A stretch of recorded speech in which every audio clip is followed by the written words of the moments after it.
Yes, hello. Welcome to another edition of Triple M Footy's Midweek Rub. As always, I have the big three next to me. Good afternoon to Wayne Carey, Damien Barrett and Daisy Thomas. And we are in a bit of a rush today. And normally, I must admit, someone's guitar. Why is there a guitar in here, Jill? I'm going to do a song later for you, Someone's Joey. guitar. Sorry about that. Normally it's Duck who's got the attire on, going out to an important meeting, got something on. But today it's you with the attire and in a rush today. Where are you off to? Just the golf attire. I got a tea time at 1:05 at Riversdale. So I just put it in the group yesterday if we could all be on time and just nice and prompt. Not early, just on time. Where's that? That's not Essendon. No, it's the other way. It's Riverside. I was going to Riverside. I was going to say that's not exactly. I wouldn't have thought. Hey, happy birthday too. Oh, thank you very much. Yeah. 39? 34. Don't look a day over 50. 44? Yeah, no, I'm going well, Duck. I might have to go see your man soon. Yours and Nate Brown's man, and just so I can't blink or my forehead doesn't move. And no, because you looked. Yes, hang on, you've been you're due. You're due. Good. That's exactly you are right. very due. Yes. No, you look good like you that. You do look good, but no, you look better when it doesn't move. Yeah. Nah, I like it when I can see my reflection in the sheen. He's already shot. Anything special, Daisy, planned for the birthday? Did you do anything last night? I went and saw Top Gun, the new one at Gold Class, which was terrific. What a great film that is. If you haven't seen it, do yourself a favour. Nice low-key day. Had lunch with a mate, a nice steak at home and a bottle of wine, and then golf today for the birthday Boxing Day. Oh, nice. Beautiful. And Damo, normally you're the one breaking the news. It's been a quiet week for you. Just been in the news all week. A big week for you. Got pitchforked into it for reasons that are still unknown, Joey, and I'm happy to talk about that again if you want, but I've had a couple of days of it already, and I'm not sure anyone really cares what a certain person thinks anyway. It's Daisy who's disappointed in you. Yeah. What sort of market would you frame if you had to fight Robbo? Well, you're obviously now our go-to sports betting man. Give us a market. Look, it depends what fight we're having. If it's an intellectual one or a physical one, because I wouldn't fancy my chances in the physical one, but maybe he did say many years ago you were still playing, so you mightn't have heard this, Daisy, but he did call Robbo a karaoke singer, and he called Mike Sheehan Frank Sinatra. Wow, okay. So that's what he. So there's history here. Is this what we're getting to? Yeah, there's a lot of history. So it's a bit childish, Days, and we probably should move on. No, we should move on, but we won't because it is childish. Actually, that's that boxing thing coming up. That would get bums on seats. That would sell tickets. That would be a great. I think there'd be a queue of people taking it for me, Duck. You've got to have Journo on Journo. You couldn't have a coach or an ex-footballer on the Journo. No, what's not Bevo and Damo? Hopefully not Bevo. No, please not Bevo. It's got to, or not Chris Scott. It's got to be. Chris and I were good. Brad and I are good. Oh, that's all right. I've patched them all up except for the Western Bulldogs. By the way, we're not promoting violence. We're just this is talking about a boxing match. It's fun for charity. No, Journo on Journo. Has reminded me, in the next few weeks, we might have a look at some of those bouts and get you to just give a bit of a form guide to assess who's going to win. Because I've seen it bob up for Milne's taking on Boomer Harvey, and I'm worried about Milne. Yeah. Have you seen Boomer's guns? They're much bigger than when he played. And Boomer can box. Can he? He can. He's done a few. Yeah. He can Surely box. the tip rat though, for someone who made a life and career out of being a smart ass, can actually handle himself. That's the problem. That's even better. That's the best. But we might get into that in the coming weeks because there's plenty going on, plenty of footy news. Damo, we'll get some of that news after the break, and of course, it is an unbelievable round of footy this weekend. I think only I saw a stat the 5th time in 29 years that all top 8 teams are playing against one another in the one weekend. The great swamp on all matters historical relating to the AFL said it's the closest collection. It's not just the teams playing each other in the 8. It's right down to the bottom. It's the closest by some way of matchups in this particular round, by a very long way in the history, certainly of the AFL, which is effectively 1990. If you get 8 this weekend, you're a genius. And if you get 9, you're even more actually, so. No, actually, sorry. No, in fact, that's what I was going to say. If you get 8 or 9, let's not talk numbers this week. But if you get, in actual fact, if you get 8 or 9, you know nothing about footy. Okay, that's probably fair. So we'll wait for the Oracle to give a couple of his tips a bit later on. But hey, we'll get to our first break because, as we said, plenty of footy news. I think it's been a little bit happening maybe at Collingwood. Not sure if I've been up to date with that. We'll find out more after this. This is Triple M Footy's Midweek Rub. And I suppose we have to start with the Big week down at Collingwood, and what's the latest as we speak at lunchtime on a Wednesday? As we speak, the Jordan De Goey situation has him not training today. Now, that as we speak, that could change, but that was the mail we're getting late last night and early this morning, and it then puts into a serious jeopardy as to whether he plays on the weekend. That's the footy side of it. I think it'd be fair to say, Damo, that he won't play this week. That seems to be the case, Duck. Yeah. And look, no one needs to give at this stage, anyways, any empathy or sympathy for Jordan De Goey because of what he's done to himself. But there is an element of what he has referred to, and that being the statement he made on the weekend about the need to back off a little bit from a mental health perspective.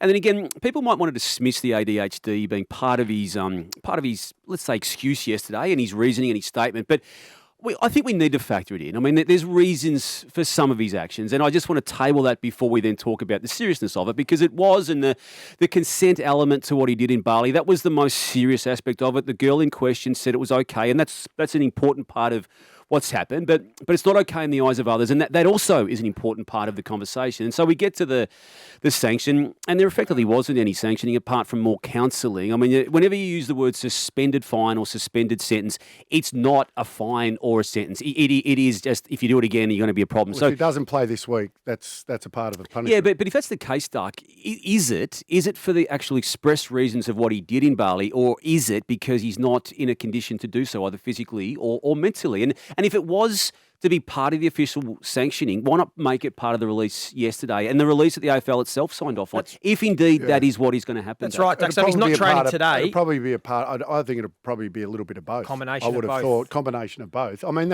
once again, that's just looking from afar.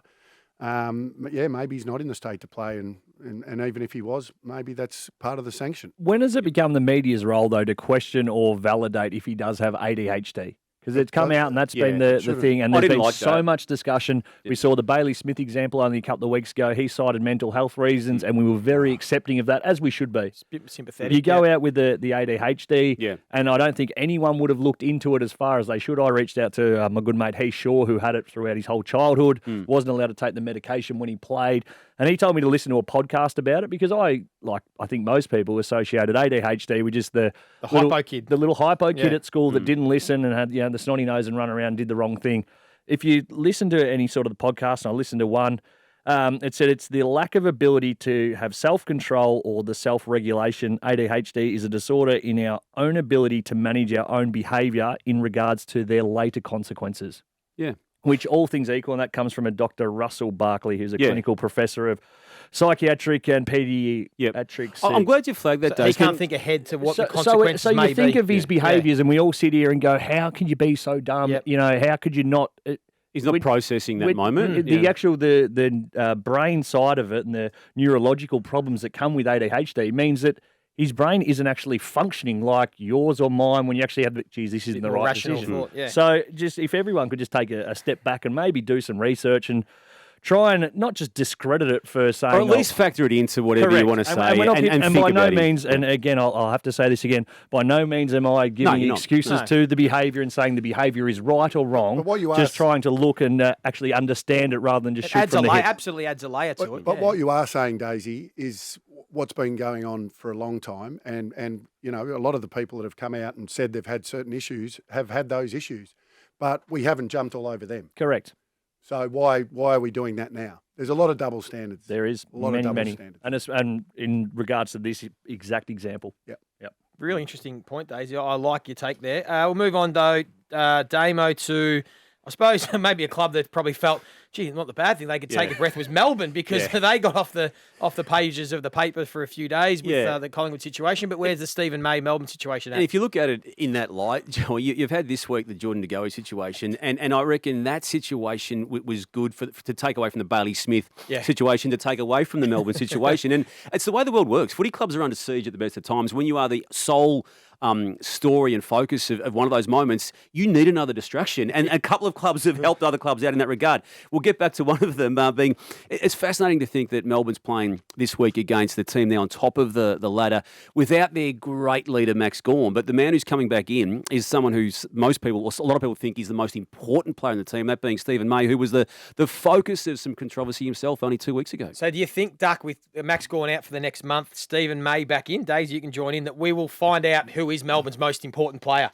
off the back of the next month? I don't know. We can sit here and debate that forever. What we're going to find out is who stands up for Melbourne. We're going to find out, whether Jackson is a legitimate number one ruckman and whether he can do what Max does, and that's play in the ruck, still push forward, get a helping hand along the way. But just let's find out whether this guy's worth what everyone's saying he's worth, and others stepping up in Gordon's absence. I always think it's a really interesting time, and what doesn't break you, so they get through this period, only makes you stronger. So then when Max comes back, then all of a sudden guys grow in confidence and they've got a whole new dynamic, and they really know who they are. It'll be interesting to watch. I can't wait. This has been another fascinating story for me throughout the whole week, how Melbourne are now playing boring footy. Their season's done. They're toast.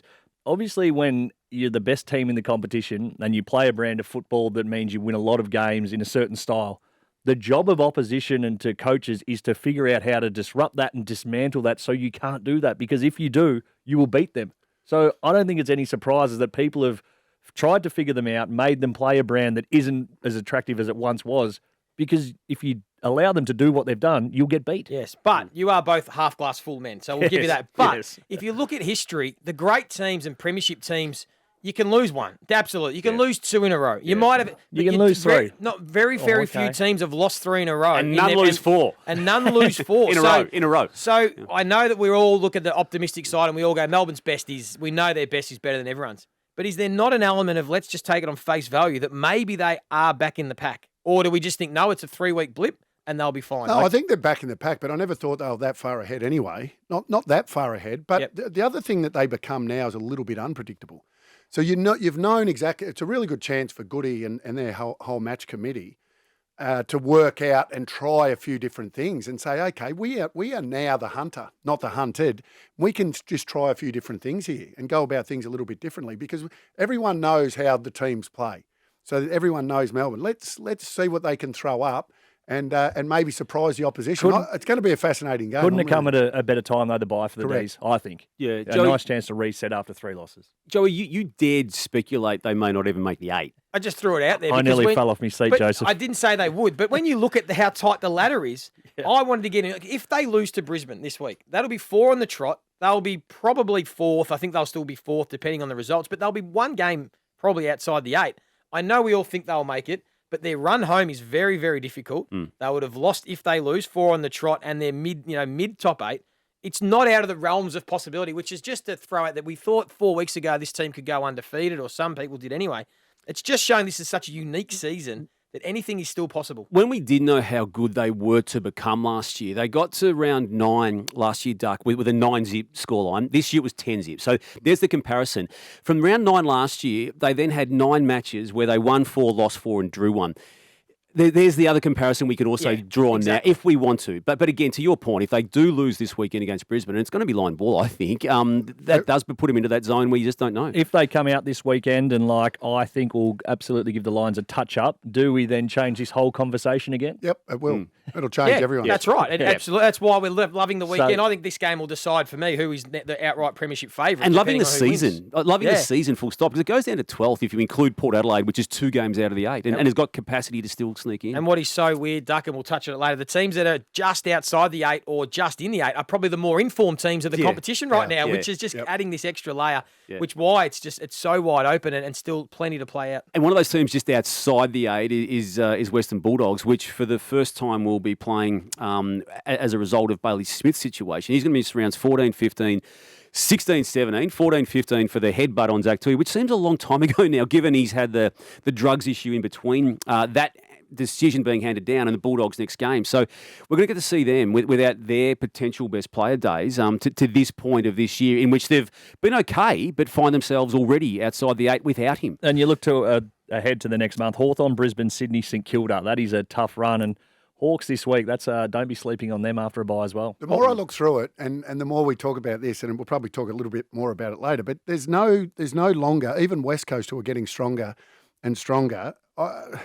There's only one team now that you've almost marked down as a definite win. Yeah. Sorry to North Melbourne, but they're the team. Oh, I weren't sure who you were talking about then. Lucky you clarified that. Thank you, Mr. Facetious. Yeah, sorry. So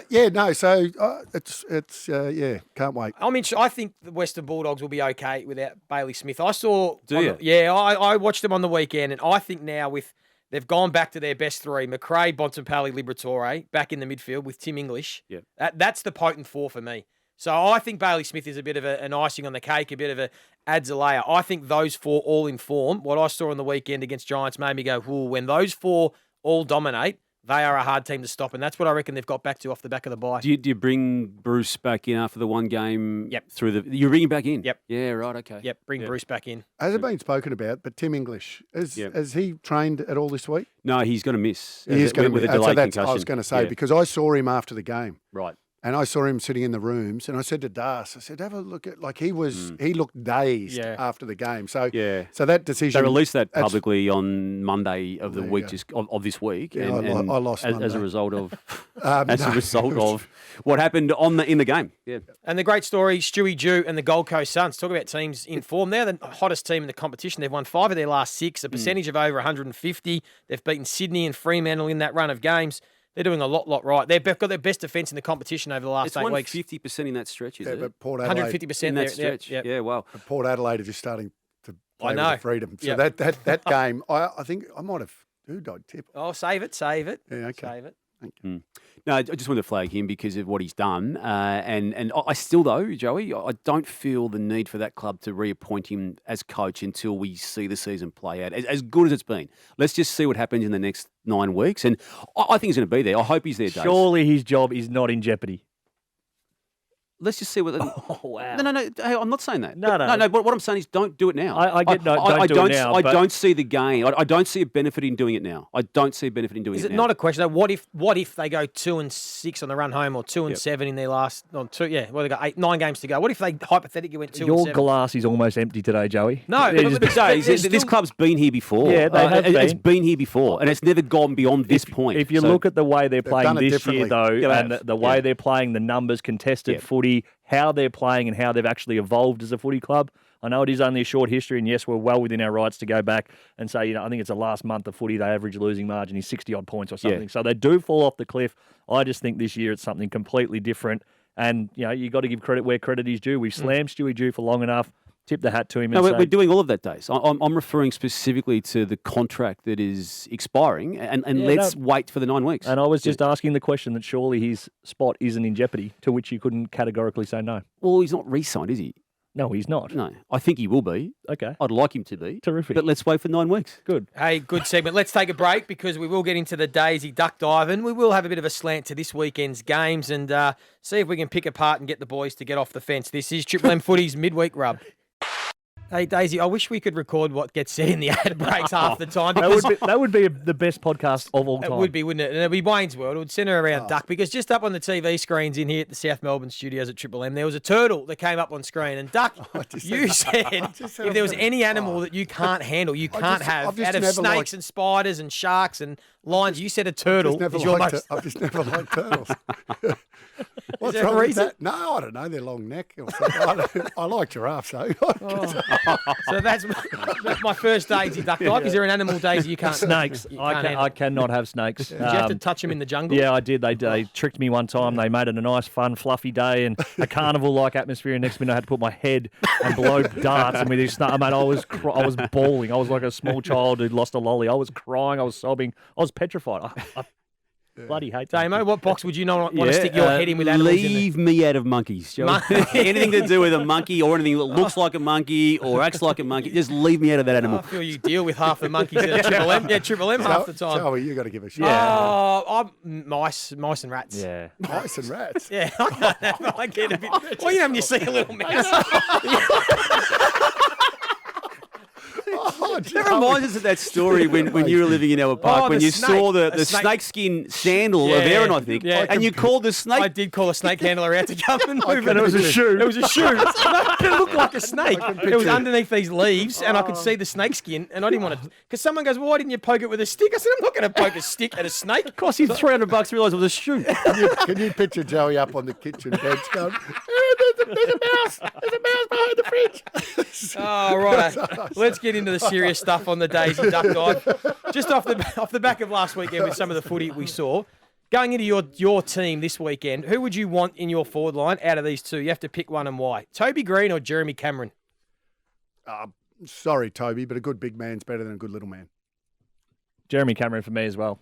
I played on Toby. I kept him to 5 touches. His career low kicked 1 point. 4-1. No, he kicked 1 point and we lost by 100 points. One of the great just negating roles it was. Jeremy Cameron, I love everything about the way he can impact a game as a big man, but also just get up the field and have impact in other ways. And he's fit now too, isn't he, Dees? He's outstanding. Unlike last year. Yeah. Gee whiz, that answer surprised me, Dame. I thought they'd both go Would Toby you take Greene. Toby? I didn't have to answer it myself. I probably would take Toby Greene. Yeah. That was the highest rated game of the season of any player on the weekend. Toby Greene's 7 goals. Which just goes to show how good of a defender I was, Joey. It also, it was not a defensive game. No, that's right. But that's what shows what forwards can do when you move the ball through the corridor and go quickly. Yeah. No, I agree. I love the game. Next question. Does the loser of the Sydney-St Kilda game, does the loser still play finals?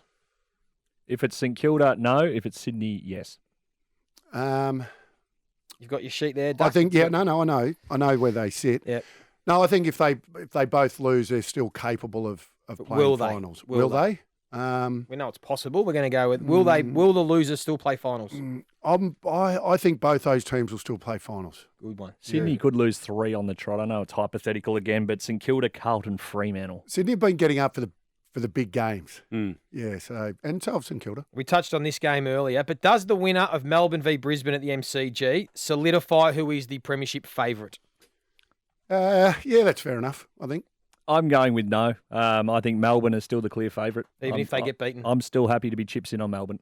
No, I think fair enough, especially at the MCG. Brisbane haven't won there. I know because of COVID they haven't played there for a long time, but I think if they got up, that'd be a big psychological advantage for Brisbane. So therefore, it'd be huge for them. Very good. Hey, excluding Dusty, Richmond are on the charge, and we know they're making a tilt at one more premiership. Who is their most valuable player? Who can they least afford to lose, other than Dusty, for them to go all the way in this year and win a premiership?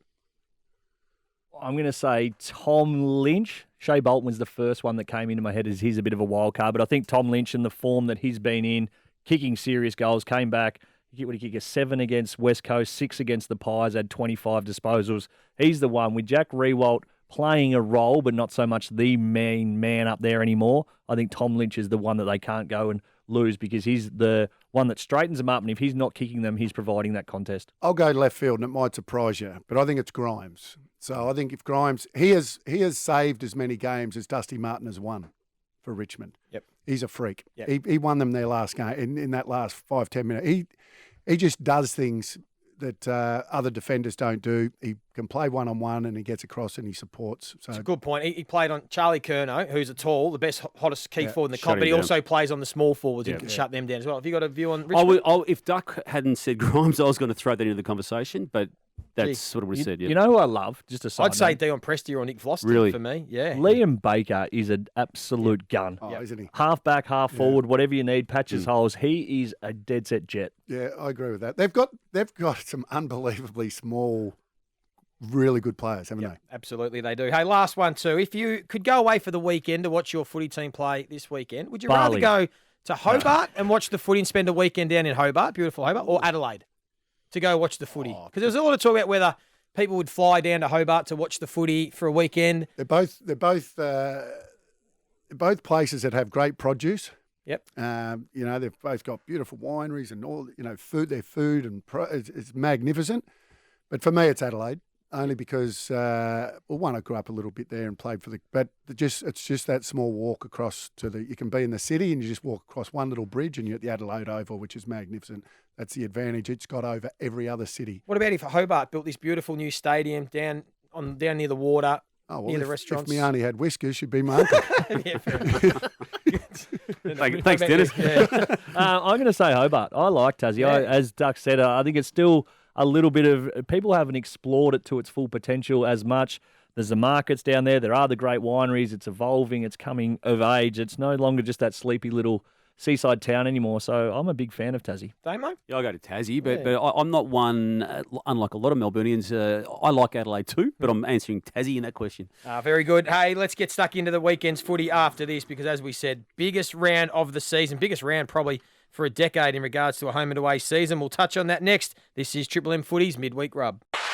This is Triple M Footy's Midweek Rub, and we're going to take a look at all the action for round 15. But as always, we like to quickly go back and look at last week. Because, Not always, Joey. We don't always like to go back. We do, because we're just looking at Richmond Carlton. I was the only one that tipped Richmond is that what in we're that going game, back? so thought that was interesting. We all tipped the Western Bulldogs, which we got correct. And then St Kilda v Essendon. I was a nervous St Kilda supporter. You were. I had You I had some reason. We all presume St Kilda should beat Essendon. No one thinks Essendon can turn the corner just yet. How many corners? How many times do you? Yeah. Well, my feel is eventually they're going to win one. That's the only thing. So I'm just Not the way I'm just they're hoping playing. it's not this Friday night. There was a gut feel that was expressed in hindsight by a lot of St Kilda people. They were slightly nervous, and it was proven to be correct. What happened there? Because we had Stewie Lowe on pre-match on the Friday huddle, and he said the same thing. Yeah. And he almost declared it. I spoke to a lot of people that. Why? What I think happened? it's just the St Kilda in us. You get that just occasionally you just drop games that you shouldn't, and you put your. There's no other reason for it than that. We just make life hard for St Kilda supporters. That's what we've always done, and we did it again. And now we've left the Saints. Not we, but the team have left the Saints in a precarious situation. You're this distancing yourself from St week. Kilda. Yeah, is well, it? I mean, wheezing. I didn't play on the weekend, but certainly a St Kilda person and felt that loss. But let's have a look at this weekend because, as we said, there are some huge games. We'll have to start with the blockbuster 1v2 Thursday night MCG. Melbourne v Brisbane. Just quickly give us all your takes. I know you're very bullish on the Dees. Yeah, Melbourne. If I'm Melbourne, this is a game where we go, right, we've been questioned, we've been challenged, we bug it up internally. We need to steady the ship. This is a game where we come out and we show everyone why we are still the best side. You take it personally, you come out, you give it everything you've absolutely got. Not saying that they haven't, but you make a real point of it this week. I love Brisbane in this game. Just love Brisbane to make the statement that I think they need to make at this venue too. Yeah, I think Melbourne. It wouldn't surprise. I mean, Brisbane are. We're going to find out how good Brisbane are and whether they can really challenge on the MCG because that's where the grand final is going to be this year. But I think Melbourne. Yeah, I think one with Damo. I think this is the one that Brisbane are setting themselves for a massive statement game. This is the one where they will announce to the footy world that maybe they are the ones that are primed and ready. I agree. Melbourne will find their form. I still think maybe it might take another week or two without Gawn and just their forward line structure, how that looks. So to lose 4 or 5 in a row, you're saying? I think they could lose 4 in a row. I think that Brisbane can win and Melbourne will lose 4 in a row, and then there'll be a different conversation about Melbourne. But we still believe that they'll get going again late in this season. Absolutely, they're too good not to. The Western Bulldogs, Hawthorn. Does anyone think the Hawks can upset the Western Bulldogs? Yep, I do. Really? Yeah, I'll be tipping Hawthorn in this one. Western Bulldogs are still not a buy from me. I'm still not sold on them. The whole year I've been doubting them. They've been up and down. They've been inconsistent. The win on the weekend was a shootout. You don't want to be playing your football like that. Hawthorn, yes, they'll poor before the bye, but I think that was their younger kids just falling off like the inconsistency we expected. Fresh off a bye, I think they come out and cause an upset. Some big outs for the Bulldogs, but I just think they've got too much talent around the footy. So I'm going to stick with the Bulldogs. I'm the same with Duck on this one. I'd like to be brave enough to tip Hawthorn, but I'm not going to. I'm with you boys. Daisy, we're disagreeing. I think Bulldogs will wipe them off the park at Marvel Stadium Friday night. I'm really liking the way the Bulldogs are coming home the back end of the season. Let's go Carlton Fremantle. That's a big game Saturday afternoon at Marvel Stadium. We know the Blues are decimated in defence. Fremantle had a win against the Hawks. It was quite unconvincing. And it's possible in that space Taberner could be back too. Yep.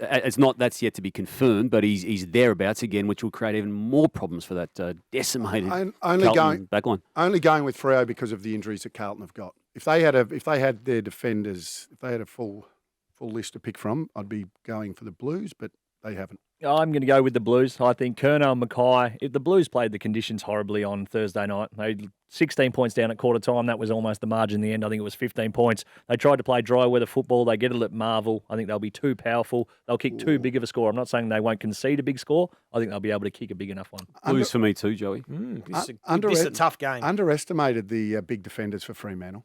Yeah. Oh, yeah. I think they can do a job. I think we still underestimate Fremantle in general just because they're in Fremantle. Well, I'm picking Freo. I think they match up pretty well. Alex Pearce will match up well, and Harry are you Mackay. going I with? think Fremantle they'll defend well enough to hold off Carlton, but that's a close game. That's a hard one to pick. As is, I think, this one, Geelong v Richmond. Boy, oh boy. Who have you got more faith in? Who do you think more of a chance to tip in this game, but also going forward, Duck? Who have you got more faith in is capable of winning a premiership this season out of those two teams? Oh, Richmond are coming, and the Cats just keep doing what the Cats do. I'm leaning towards the Cats. Yep. Yeah, tough one. I'm loving this storyline. These are two clubs that weren't meant to figure at the very pointy end, Joey. They were meant to be thereabouts, but not premiership credentialed, and they are that, I reckon. And we're going to get to see it on the weekend, aren't we? And I got Geelong just marginally in front of the Tigers for this game, and as such, Cats. Played twice last year. Cats won twice by an average margin of 50 points. So there's just a little tidbit there. They obviously like the matchup. I'll be tipping the Cats. Gee whiz, this is tough for me. I'm not convinced. I think I'm going to go Richmond because it's at the MCG, but I've got no confidence. I like both these teams. I think they're both coming with a rush this season. What about the two teams that aren't coming with a rush at the moment? They've just slid a little bit. Sydney v St Kilda Saturday night at the SCG. Should the Swans bounce back, Duck? I've gone with Sydney to bounce back. Yeah, Damo will be all over this. They're heavy favourites in the bookies markets there, Damo. You across that? Yeah. Sydney will be winning this game, I think. Our resident, Is it on all markets? Our resident gambling ambassador. What are we going with here? Damo? Yeah, the bookmakers are right on this one, and Sydney Swans. Yeah, I think we're all in agreement on this one. I'm just concerned with the St Kilda profile at the moment. They're not playing terrific footy, so I think the Swans will get the job done. What about North Melbourne, Adelaide, down in Hobart? Surely no one sees North Melbourne winning, can they? We could probably skip over that. Except someone wants to make a statement, I think. Daisy Thomas is the Oracle. Oh, no. Here we go. What do you got? North Melbourne will win this game. Say it again, please. North Melbourne will beat Adelaide down in Hobart. Love it, Daisy. I do like Love it. I do like it, but it would have been nice if it was one of the teams that were playing finals. Maybe if you could have. So. Hey, that's a good one. Oh, You're not going to tip this. They are a Come chance. with me. They're a No, I'm chance. not. You're a grade of the But- footy but- club. Come with but me. do Put one some of the- faith but- back Come in on, there. now. Get on, Get behind him. behind me. No, Kinga, kinga. Can they win? No, I don't think they can. I think Adelaide will win. The interesting one for me. It's the big Wayne one. Carey Cup, Yeah, by the way. it is. So you liked your time in Adelaide better. That's all. Collingwood GWS. Feel more aligned to Adelaide. What? Yeah. Collingwood GWS is a big one because we know how GWS are playing. Skipped over that one They're quick. taking the game. I'm prepared to say that if De Goey doesn't play, Yes. which it looks like he's not going to play, then I think GWS can cause an upset. Wow. They're The playing. Giants. They're playing with a freedom. Righto. I'm going to tip Collingwood. Pies for me. Mainly because if I don't, the Pies fans will keep coming for me. So I've got Collingwood winning this one. I think Is they'll that be too good. even without De Goey? Yes. I think they So play if De Goey plays, I'm tipping Collingwood. If Oh. he doesn't play, I'm tipping GWS. He's going to be the difference between winning and well, losing. he's a pretty big, Doesn't work he's that a way in pretty tips, big Duck. player. Who wins? He's not playing, Well, Duck. he's He's not out. playing. Okay, GWS. Okay, I'll go Collingwood. Collingwood will win this. That was an exclusive too. I think I tipped Collingwood in the age, but I'm tipping GWS here. You haven't already done your age I've tips, done have the age tip. you? It's too early But for you. You I need then, to get the but then a teams. little whisper, a little But birdie. He's put asterisk if A Jordan De Goey no, a doesn't little play. birdie told me that he doesn't think De Goey's going to play. He's going to be suspended. So if that's the case, I'm going to go with GWS. Suspended. Hey, last one quickly because Daisy has to get the golf. Port Adelaide, Gold Coast, the loser. We can rule out of playing finals. Which team are we ruling out of finals? Who's going to lose this one? Well, Port Adelaide still, they're not going to play finals. But They're only 2 games out, Duck, and they win They this win week. this. They could only be 1 game out. I think I might have tipped Port because it's at Seriously, home. Go, wrap it up. Yeah, come on. Gold All right. Coast Suns. The Come Gold on, Coast. Stewie Dew. You want Stewie Dew? Damo's cheering for Gold Coast to lose. For No, the I'm Stewie- not. I'm Well, I only am tipping joking. Port Adelaide, I'm by the only way, but joking. I think Port Adelaide should win. They're playing pretty good footy, the Power, so the Port should win. Travis Boak back in the side. Hey, this has been Triple M Footy's Midweek Rub exclusive on the Listener app. Don't forget you can listen to every game across round 15 live on Triple M and the Listener app starting with Thursday night. How good's this going to be? Melbourne v Brisbane with BT, Das, Duck and Daisy. Looking forward to that one. Thanks for listening. We'll do it all again next week. This has been Triple M Footy's Midweek Rub.